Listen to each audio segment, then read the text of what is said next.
مادہ ہے میرے پاس حمزہ، نون اور سا غیر صحیح فعل۔ جب بھی کسی فعل کے حروف مادہ میں حمزہ آ جائے یا حرف علت میں سے کوئی حرف آ جائے یا حرف کی تکرار ہو جائے، یہ تین صورتیں ایسی ہیں جن صورتوں میں کوئی فعل جو ہے وہ غیر صحیح فعل بن جاتا ہے۔ جب حمزہ آتا ہے تو غیر صحیح فعل کو محموز کہتے ہیں، حرف کی تکرار ہو جائے تو اس غیر صحیح فعل کو مضاعف کہتے ہیں، حرف علت آ جائے تو معطل کہلاتا ہے۔ اچھا، اب اس حمزہ کے مختلف جگہ پر آنے کی حیثیت کے اعتبار سے اب یہ نمبر 1 پوزیشن پر آ رہا ہے تو اسے محموز الفا کہیں گے، نمبر 2 پر آتا تو ہم اسے محموز العین کہتے، اور اگر لام پر آتا تو ہم اسے محموز اللام کہتے۔ اب یہ آپ کا محموز ہے اور محموز الفا ہے۔ دوسرا کام باب، ہاں جی باب ہے تفعیل، ماضی کیا ہوتا ہے جی فعلا، اور مضارع یفعلو۔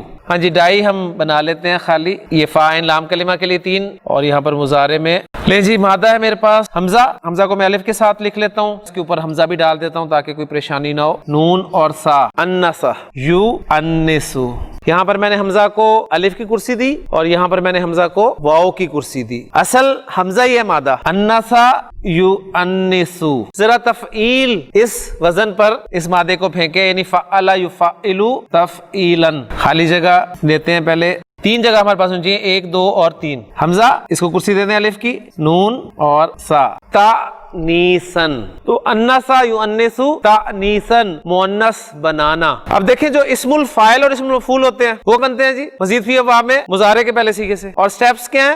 علامت مضارع ہٹاتے ہیں، میم لگاتے ہیں پیش والی، عین کلمہ کو زیر دیتے ہیں، لام کلمہ کو تنوین دیتے ہیں، تو یہ بن گیا مؤنثن، مؤنث بنانے والا۔ اسم المفعول صرف عین کلمہ کی زبر کے ساتھ فرق ہے، مؤنث، مؤنث کسے کہیں گے؟ جسے مؤنث بنایا گیا ہو۔ یہ جو آپ پڑھتے ہیں مذکر اور مؤنث، یہ مؤنث ورڈ جو ہے یہ انسا یؤنسو سے اسم المفعول ہے، فعل امر ہم نے بنانا ہے مضارع سے، حاضر کے صیغوں سے بنتا ہے، اور حاضر کا پہلا صیغہ صرف سامنے رکھیں گے ہم، وہ ہے یؤنسو تؤنسو تؤنسو۔ تؤنسو ہمارا حاضر کا پہلا صیغہ ہے، فعل امر بنانا ہے، سٹیپس اپلائی کریں۔ پہلا سٹیپ مضارع کو اخف کریں، اخف کرتے ہیں پہلے صیغے میں تو لام کلمہ ساکن ہو جاتا ہے۔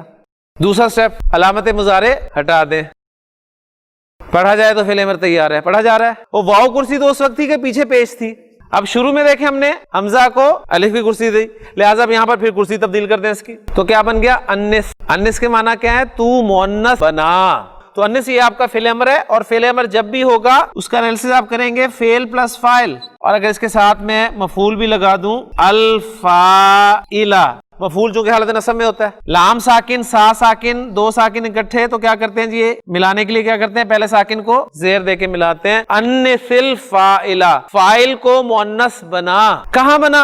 فی کلن، یعنی تمام میں، یعنی کلن، اب کلن تنوین آ رہی ہے، کل تو مضاف ہو کر آتا ہے، اس کا مضاف الیہ غائب ہے، تو اس کے عوض میں تنوین کلن پہ آ گئی، اور کلن سے مراد کیا ہے؟ من الجمل الآتیۃ، یعنی آنے والے جملوں میں، یعنی آنے والے جملوں میں سے ہر ایک میں فاعل کو مؤنث بنانا ہے۔